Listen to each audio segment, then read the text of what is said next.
সকাল থেকে ঠাকুরের দর্শন করতে করতে আমি ঠাকুরকে একটা কথা বলছিলাম, ঠাকুর রাধাজি শ্রীজি যেভাবে হোক দর্শন দিয়ে দাও। তুমি গাছ হয়ে আকাশ হয়ে বাতাস হয়ে আমাকে বুঝিয়ে দাও যে তুমি আমার কাছে আছো বা আমাকে তুমি দর্শন দিয়েছো। প্রেম মন্দির দেখে আমি এখন রুমে যাচ্ছি। আর এই যে হাওয়া এখন দিচ্ছে বৃন্দাবনে, এই যে হাওয়া দিচ্ছে মানে একটা হঠাৎ করে বলতে বলতে দেখো পিছনে কাপড়গুলো কীভাবে হয়েছে, গাছের পাতাগুলো দেখো কীভাবে হয়েছে দেখো। তো আমি ফিল করতে পারছি ঠাকুর শ্রীজি রাধাজি আমাদেরকে এখানে বৃন্দাবনে এখন যতজন আছে সবাইকে হাওয়া হয়ে দর্শন দিয়ে দিয়েছে। দেখো পিছনে দেখো কীভাবে হয়েছে, একটা আলাদা লেভেলে হাওয়া দিচ্ছে, আলাদা লেভেলে।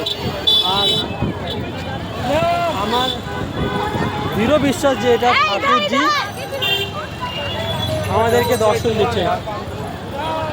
আমি ফিল করতে পারছি, আমি সত্যি ফিল করতে পারছি যে ঠাকুরজি আর রাধাজি আমাদের এইভাবে দর্শন দিল।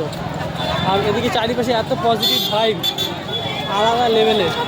আমার লাইফে যতটা ট্রিপ করেছি, যতটা ঘুরেছি, এটা আমার লাইফের বেস্ট বৃন্দাবন।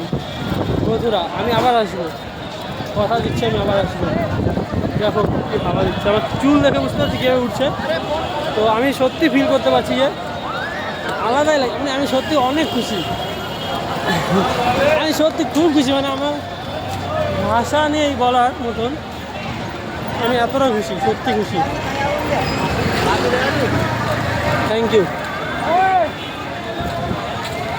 আমি এখানে এসে ঠাকুরের কাছে আর একটা জিনিস চাইছি যে আমার কিছুই চাই না, সবকে দিয়ে দিয়েছে, যদি যাওয়া হয় তাহলে তোমার প্রতি আমার ভক্তি আমার দিনে দিনে বাড়ে, আর কিছুই না।